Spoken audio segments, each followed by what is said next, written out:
Welcome to simple guide channel. আজকে আমরা আলোচনা করব ইংরেজি গ্রামারের আরেক গুরুত্বপূর্ণ জিনিস সিনট্যাক্স। তো সিনট্যাক্স নিয়ে এর আগেও আমরা এই চ্যানেলে বহু ভিডিও দিয়েছি, অর্থাৎ পার্ট 1, পার্ট 2, পার্ট 3 এই আকারে দিয়েছি। মাঝে আমি অফ রেখেছিলাম, অন্যান্য টপিকের ভিডিও ধারাবাহিক এসেছে এই চ্যানেলে।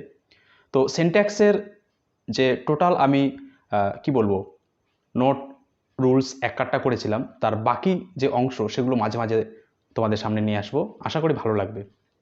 বস্তুপক্ষে বিভিন্ন কম্পিটিটিভ পরীক্ষায় যে এরার কারেকশন বা ভুল সংশোধন, অর্থাৎ একটা সেন্টেন্স দেওয়া থাকে, তার part A B C D করে দেওয়া থাকে এবং সেখানে বলা থাকে যে কোন অংশে ভুল রয়েছে, find out the error part. মোট কথা এরার কারেকশন, ভুল সংশোধন, সেখান থেকে কিন্তু সিনট্যাক্স থেকেই বেশিরভাগ কোশ্চেন হয়ে থাকে। অর্থাৎ সিনট্যাক্সের ধারণা তোমাদের কিন্তু জানা খুবই প্রয়োজন। তো যারা নতুন তাদের অবশ্যই বলবো চ্যানেলের প্লেলিস্টে যাও, প্লেলিস্টে গিয়ে দেখো সিনট্যাক্সের উপর প্রচুর ভিডিও এই চ্যানেলে দেওয়া রয়েছে। তো আজকে মূলত আমরা আলোচনা করব দুটি negative word, no and none. No মানে নো, কোনো কিছুই না, আবার নান মানেও কিছুই না। তো এই দুটি ওয়ার্ড, নেগেটিভ ওয়ার্ড, আমরা যখন বাক্যে ব্যবহার করব, তারপরে সিঙ্গুলার সাবজেক্ট বা প্লুরাল সাবজেক্ট যেই থাকুক না কেন, কাউন্টেবল নাউন থাক বা আনকাউন্টেবল নাউন থাক, তখন বাক্যে আমরা ভার্ব কি ব্যবহার করব। অত্যন্ত মজার জিনিস, কয়েকটা বাক্য দেখো তাহলে বুঝতে পারবে, এবং রুলসটা বলে দিচ্ছি, তার সাথে এক্সাম্পল থাকছে, অবশ্যই বোঝার চেষ্টা করো। এরার কারেকশন অর্থাৎ ভুল সংশোধন থেকে কিন্তু এই সমস্ত ক্ষেত্র থেকে, এই সমস্ত ছোট ছোট বিষয়ের উপর থেকে কিন্তু কোশ্চেন কম্পিটিটিভ পরীক্ষায় এসে থাকে।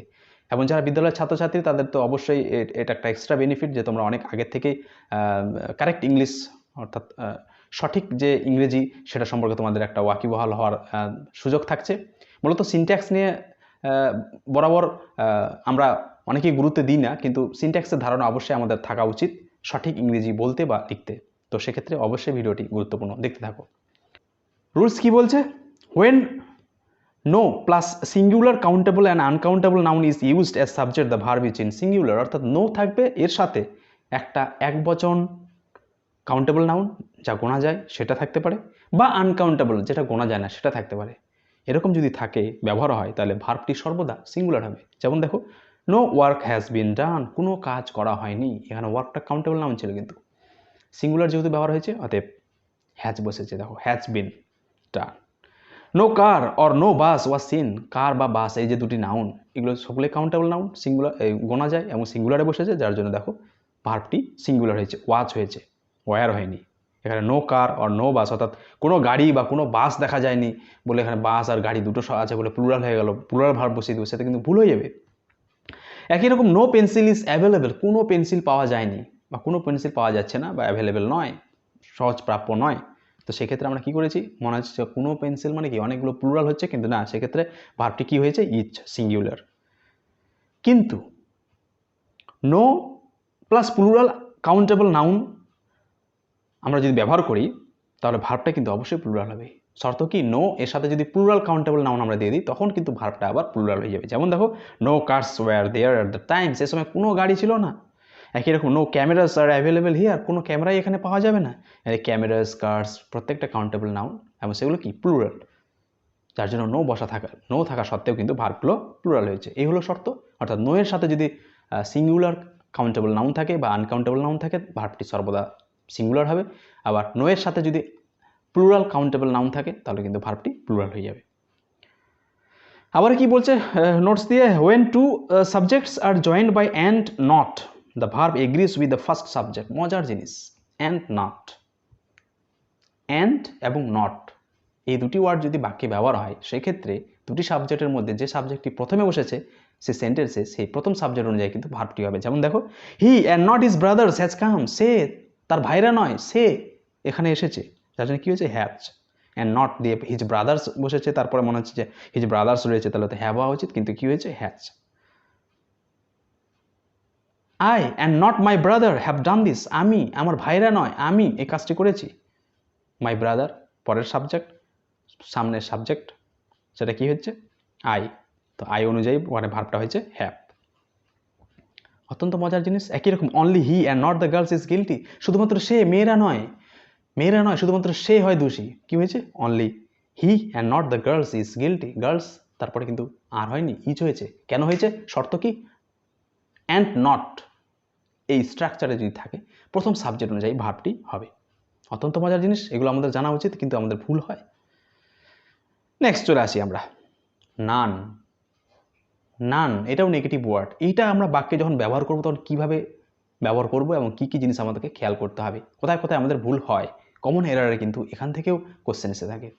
যেমন ধরো none or none of plus singular uncountable noun যদি থাকে, তাহলে it takes singular verb as singular subject. অর্থাৎ নান বা নান অফ এর পরে যদি সিঙ্গুলার আনকাউন্টেবল নাউন থাকে তাহলে কিন্তু ভার্বটি সিঙ্গুলার হবে।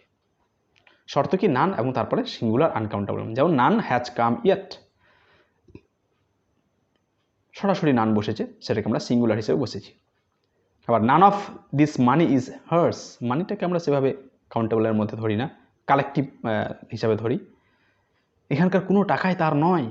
নান of this money is hers, ওই জন্য ইচ হয়েছে। একই রকম none but the brave deserves the fair, the brave সাহসীরা, তার সামনে নান বাট বসেছে, কি হয়েছে? ভার্বটি সিঙ্গুলার হয়েছে, ডিজার্ভস হয়েছে, নট ডিজার্ভ।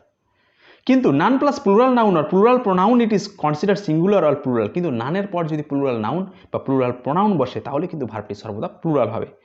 সরি, সিঙ্গুলার বা প্লুরাল দুটো ক্ষেত্রেই হতে পারে, দুটি আমরা ব্যবহার করতে পারি। যেমন none of them is R guilty, অর্থাৎ তাদের মধ্যে কেউই দোষী নয়, এটা নান অফ দেম ইজ দিতে পারি, আবার নান অফ দেম আরও দিতে পারি, দুটোই ঠিক। একই রকম none of the boys is or are present, ছেলেদের মধ্যে কেউই উপস্থিত নয়, none of the boys is দিতে পারি, আবার আরও দিতে পারি। অনেকের মধ্যে আসতে পারে কনফিউশন যে এটা ভুল হয়ে যাচ্ছে নাকি, না, দুটোই ঠিক। অর্থাৎ শর্তটা কি? নান প্লাস প্লুরাল নাউন বা প্লুরাল প্রোনাউন যদি থাকে তাহলে আমরা সর্বদা সেটাকে সিঙ্গুলার বা প্লুরাল দুই অর্থে প্রকাশ করতে পারি।